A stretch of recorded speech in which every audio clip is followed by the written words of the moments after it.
Alors, j'ai parlé effectivement de cet homme qui avait appelé à brûler vif un proviseur. Pour une fois, je ne suis pas tout seul, puisque la ministre de l'Éducation nationale a parlé, Madame Anne Genetet. Et on ne commande pas une décision de justice, paraît-il. Elle l'a commenté. Je pense qu'elle l'a commenté pas. Oui. C'est drôle. Elle a parlé d'un coup porté à l'éducation nationale. Ben, elle a raison. Ah oui, bien sûr. Oui. Bon, elle a raison. Écoutons-la. Sanction qui est prononcée, c'est clairement, moi je le dis avec des mots simples, c'est un coup porté à l'éducation nationale. On est en plus dans une semaine, ne l'oublions pas, où nous avons le procès Samuel Paty, et là aussi je voudrais avoir une pensée pour sa famille, et je crois qu'au-delà de sa famille, la communauté éducative et la société tout entière attend que justice et vérité soient dites dans ce procès, parce que à chaque fois qu'un professeur est menacé, à chaque fois qu'un chef d'établissement est menacé, mais c'est la République qui vacille. Et moi, je ne l'accepte pas. Et comme ministre de l'Éducation nationale, mon rôle, c'est d'agir, c'est de pouvoir donner à nos professeurs, à nos chefs d'établissement, la protection. Joseph Massier-Serran, je vois que vous vouliez dire quelque chose.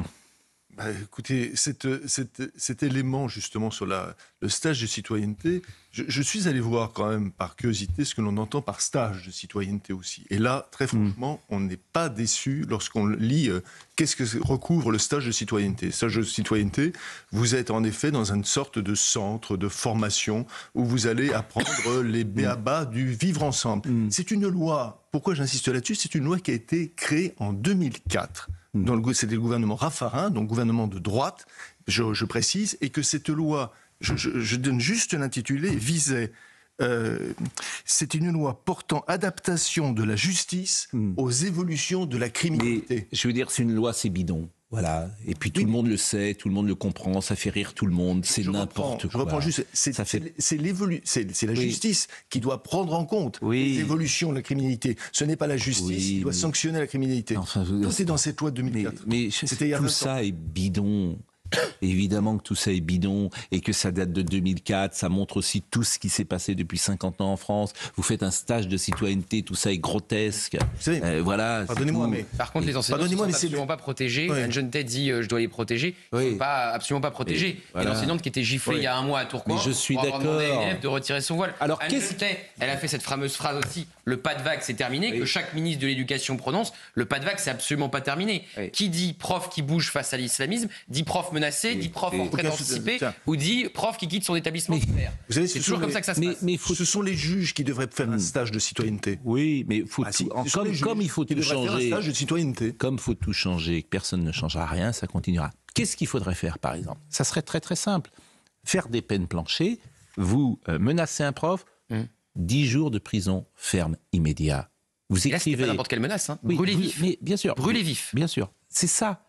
C'est pas un stage de citoyenneté. Vous écrivez, il faut brûler vif un proviseur, 10 jours à l'ombre. C'est très simple. Personne ne le fera. Donc ça continuera. Donc vous aurez des stages de... Je vais même vous dire quelque chose, 10 jours pour avoir dit brûler vif pour un prof, c'est pas grand-chose. Mais je pense que par écrit, quelqu'un qui écrit ça sur Twitter, voilà, et tout ça devrait être en place. Mais et ce jugement-là incite à recommencer. Oui, c'est exactement l'inverse. Vous avez raison. Alors on va voir le sujet quand même de Maxime Lavandier. Mais bon, c'est le délabrement. Qu'est-ce que je veux dire? C'est le délabrement moral de ce pays. Voilà, tu en es là. Délabrement moral, économique, politique. On parlera avec Marcel Gauchet tout à l'heure. Bon. Voilà, tout le monde. Stage de citoyenneté. Écoutons le sujet de Maxime Lavandier. 9 mois après les faits, le tribunal correctionnel de Paris a condamné l'auteur des menaces de mort envers le proviseur du lycée parisien Maurice Ravel. Une peine de 60 jours amende d'un montant total de 600 €, dont l'impayé pourrait conduire le condamné à des jours de prison. Une obligation d'effectuer un stage de citoyenneté, ainsi que 3 000 € de dommages et intérêts à Philippe Le Guillou, proviseur au moment des faits. L'affaire remonte au 28 février. Ce jour-là, une altercation éclate entre le proviseur et une élève de confession musulmane à qui il demandait de retirer son voile. L'élève refuse et affirme que le proviseur l'avait poussé et frappé sur l'avant-bras. Le lendemain, plusieurs menaces de mort à l'encontre du proviseur avaient été publiées sur les réseaux sociaux, dont celle du mis en cause. C'est une dinguerie, faut le brûler vif ce chien. Un incident qui a contraint l'ex-chef de l'établissement à se mettre en retrait de ses fonctions et anticiper son départ à la retraite de quelques mois. Si lors de son procès le mois dernier, l'auteur des menaces de mort dit avoir regretté son acte, l'affaire remet en lumière la difficulté de faire respecter la laïcité dans les établissements scolaires. J'étais très triste parce que mon nouvel ami Pierre Moscovici, qui attaque sur Twitter l'extrême droite et qui pense qu'elle est chez elle, comme il dit, là il n'a pas réagi là-dessus, il n'a rien dit. C'est sur Twitter que ça s'est passé. Mais là, visiblement, il n'a pas compris que en fait, Twitter, c'est une poubelle. C'est aussi une poubelle, plus exactement. Il y a des choses intéressantes, mais c'est aussi une poubelle. Mais d'extrême droite, de haine, d'extrême gauche, etc. Je peux vous parler d'extrême gauche, justement, par rapport à cette affaire. Il faut rappeler le tweet de la députée LFI, Danielle Simonet, qui avait relayé la fake news sur le proviseur qui aurait violenté cet élève voilé. C'était une fake news relayée par la France Insoumise, encore une fois, et par Danielle Simonet, toujours du bon côté dans ces cas-là. En tout cas, quelle que soit la suite du jugement, ils ont gagné, hein. Puisque le proviseur n'est plus proviseur. D'accord, mais vous avez parfaitement raison. Mais comme le parquet a fait appel. Comme d'ailleurs, bien sûr, 650 € d'amende. Il a appelé au secours. Oui, comme en Belgique, vous avez vu ce livre. Bien sûr, dans la FNAC de Oulé-Saint-Lambert. Oui, exactement. Un quartier que je connais très bien en plus. Voilà, vous connaissez bien cette FNAC? Bien sûr. J'ai grandi dans ce quartier-là, en Belgique. Oui. Donc, Oulé-Saint-Lambert ou Oulé-Saint-Pierre, c'est des communes assez bourgeoises. Mais effectivement, ça ne résiste pas aux tentatives de l'islamisme de faire reculer, puisque c'était un livre sur l'infiltration de l'islamisme dans les écoles. Ouais. Bon, il devait y avoir une conférence dans une FNAC, dans ce centre commercial. Voilà. Et la FNAC a reculé parce qu'il y avait des groupes de jeunes qui ont dit, si vous tenez la conférence, on va retourner votre FNAC avant Noël et on va la saccager. Et donc, la FNAC a reculé, ce qu'ils auraient sans doute fait. Mais la Belgique, soumission en Belgique, soumission partout. La Belgique, si vous voulez, c'est la France avec 10 ans d'avance. Vous arrivez à la gare du Midi à Bruxelles, vous avez Molenbeek à 5 minutes à pied. Et vous avez tout compris, puisque Molenbeek, c'est le bastion djihadiste en Europe. C'est le Belgique. Alors, vous aviez ce matin, dans la matinale de l'excellent Romain Desarbres, je crois que vous aviez le témoignage d'une femme... de l'auteur du livre, qui a été annulé par la FNAC. Exactement, qui a été annulé. Donc je vous propose d'écouter cette femme parce que c'est intéressant. C'est d'une extrême violence qui s'est passée, puisque c'est quand même une attaque frontale à la liberté d'expression. Et qu'il se trouve que dans le centre de Bruxelles aujourd'hui, dans un quartier, je dirais même plutôt bourgeois, on est obligé de céder à la pression de jeunes qui décide finalement de ce qui peut être débattu ou non. Donc, sur le plan de la violence et de l'attaque contre la liberté d'expression, on peut dire qu'on a atteint un niveau qui a été encore rarement vu en Belgique, en tout cas à Bruxelles. Après, nous sommes un peu nuancés en tant qu'auteurs sur la position de la FNAC, parce que nous estimons que c'est une entreprise commerciale. Il est compréhensible aussi qu'ils n'aient pas eu envie que leur magasin soit mis à sac par des jeunes et prendre ce risque. Alors le PDG de la FNAC, c'est Enrique Martinez. Et moi, ce qui m'ennuie souvent, c'est que, et c'est le capitalisme, souvent, il n'a pas d'idée. Il n'est pas le seul, malheureusement. Oui, mais s'il faut vendre, il faut vendre. S'il faut vendre des burkas demain, il vendra des burkas, le capitalisme. Et vous avez dans les entreprises, parfois, effectivement, pourquoi pas des DRH aujourd'hui, des directeurs de marketing, qui disent, attention, peut-être, faut-il pas, etc., qui se soumettent. Et ça, c'est ennuyeux, toujours. Donc, monsieur Enrique, rentrez Brigitte Millot. Brigitte Millot a oublié ses lunettes, madame, messieurs. Donc, moi, je dis tout aux téléspectateurs. Asseyez-vous, venez nous dire bonjour. Venez nous dire bonjour. Non, j'ai un métier, monsieur. Mais vous avez un métier. Brigitte Millot a oublié ses lunettes. Donc, ça, c'est un lapsus. C'est-à-dire que vous n'en avez pas besoin. Comment ça va, Brigitte? J'aimais bien quand vous... Alors, mais d'abord, je suis content. Tous les jours en pleine forme, j'aimais bien quand vous veniez tous les jours en plateau, mais évidemment, c'était quand il y avait le Covid. C'était pas terrible, oui. Donc, c'était pas terrible. Si, c'était très bien. Mais j'aimais bien quand vous veniez... Non, c'était pas terrible l'époque, je veux dire. L'époque, oui, c'était pas formidable. Donc, surtout pour vous, parce que vous ne mangiez rien, il n'y avait plus de resto et tout, c'était compliqué. Mon cas personnel importe peu. Mon cas personnel, je saurais m'effacer. Bon. Vous le racontez à l'antenne, vous racontez tout. Mais tout, bon, vous allez bien? Oui. Bon. Bonne émission. Qu'est-ce que vous avez fait ce matin? Le botox. Ah, ça c'est quelque chose qui nous concerne tous. Oui. Peut-être. Première nouvelle. Non. Je reviendrai en parler. Le francilis. Comment Le francilis, c'est ça. Il y a que. Enfin bon. Oh, non. Merci Brigitte. Merci beaucoup. Merci Brigitte, t'es passée. Mais il faut toujours tout dire aux téléspectateurs. Bon, on a écouté donc cette dame, mais c'est vrai qu'il y a soumission et c'est. Alors vous voyez, c'est intéressant parce que le capitalisme parfois se soumet, la Fnac. La justice. Ils n'ont pas le choix, hein. Ils n'ont pas le choix, là. Mais si, ils ont le choix. Ah non, monsieur Mathias, mais ils ont le choix, il faut se battre. Non, pardon, ce qui se serait passé. Rien. Il ne se serait rien passé, en fait. Moi, la menace. La menace est plus forte. Je peux vous assurer que symboliquement, vous sous-estimez la menace en Belgique. La menace. Il a raison. Hein. Le match Belgique-Israël n'a pas pu se tenir à Bruxelles, en Hongrie. Mais pareil. Ils sont allés le faire. Mais c'est pour vous dire que c'est toutes les autorités belges qui sont concernées. Pas que la Fnac. Qu'est-ce que vous êtes? Mais vous êtes vraiment des pleutres. Je vous permets pas de dire ça. Mais si. Non, je vous permets pas de dire ça. Mais enfin, je ne vous permets pas de dire ça. C'est la Belgique, je connais un peu le pays. C'est les autorités belges tout entières. Gauthier. Je ne vous permets pas de me traiter de pleutre. Je suis désolé. Il n'y a pas d'autorité belge. Gauthier, si un État souverain ne peut pas organiser. Mais c'est bien ce que je vous dis. Un match, il se serait rien passé. Il se serait rien passé. La menace est plus forte que l'exécution. Ah oui, mais c'est ce que je vous dis. C'est l'État entier. La Belgique a eu tort de se soumettre et d'envoyer faire ce match, en Hongrie. Bien sûr. Bon, nous sommes d'accord. Voilà. Nous sommes d'accord. Et vous-même, en avalisant, en disant il se passera quelque chose, et vous semblez trouver que et la Fnac et la Belgique ont raison. J'ai jamais dit que la Belgique avait raison. Je dis que c'est pas la Fnac toute seule. Il aurait fallu que les autorités interviennent. Et en Belgique, les autorités ont cédé. C'est le contraire que j'étais en train de vous dire. Et vous étiez trop occupé à nous traiter de pleutres. Non, mais il avait raison quand il a raison quand il dit que la Fnac pourrait très bien vendre des burqas, parce que toute l'histoire depuis 25 ans de la conquête islamiste démontre que la charia se marie très bien avec le capitalisme le plus sauvage. C'est comme ça qu'elle a prospéré d'ailleurs dans tout le monde arabo-musulman.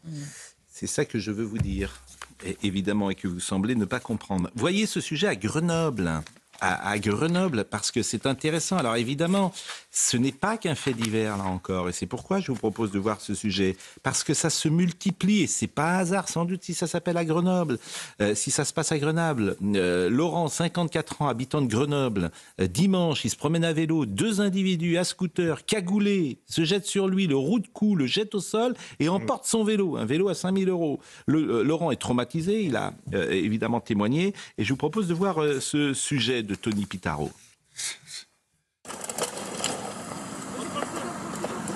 Il est 14h ce dimanche à Grenoble quand Laurent, 54 ans, ici avec un pantalon jaune, se fait violemment agresser par 2 individus qui lui volent son vélo. Je suis arrivé au niveau de la MC2 à Grenoble, vers le tram. J'ai dû m'arrêter parce qu'il y avait le tram. Et en fait, ils m'ont foncé dessus, ils m'ont frappé à la tête, ils m'ont fait tomber. Je me suis relevé. J'ai pu frapper une personne, mais l'autre qui était en scooter m'a foncé dessus, donc je suis retombé. Elle m'a pris par le sac à dos derrière, elle m'a fait tourner, elle m'a éjecté par terre, voilà. Et ils sont partis avec mon vélo. Sous le choc et blessé, Laurent n'ose plus sortir de chez lui. Le traumatisme, mis à part ce que j'ai au niveau des genoux, au niveau du dos, c'est en fait je me sens plus libre de faire du vélo dans Grenoble parce que j'ai trop peur, quoi. J'ai peur, quoi. Ça fait 2 fois en 1 an. Et cette fois-ci, là, je me dis non, ça c'est plus possible. Donc, en fait, je suis pas en colère. Je suis très triste de la façon dont les choses elles se passent parce qu'on est une belle région. Laurent a porté plainte et espère obtenir un remboursement de son vélo d'une valeur de 5 000 €. Bon. Les images sont saisissantes. Eh oui. Saisissantes. C'est impressionnant et puis Grenoble, toujours Grenoble. Il y a une répétition permanente. Ça devient effectivement compliqué. Alors, le Mercosur.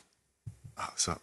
Parce que finalement, Olaf Scholz est contre le. Oui. Quelle est sa position? C'est pas trop encore. C'est compliqué. C'est compliqué parce qu'il doit voir évidemment avec les agriculteurs quel type de production. C'est compliqué, sachant qu'il y avait une indiscrétion dans le Frankfurter Allgemeine Zeitung qui disait que Madame von der Leyen avait déjà, elle, pris ses billets pour Montevideo, tout ça. Donc pour elle, c'est déjà fait. Mais apparemment, ça va être extrêmement compliqué.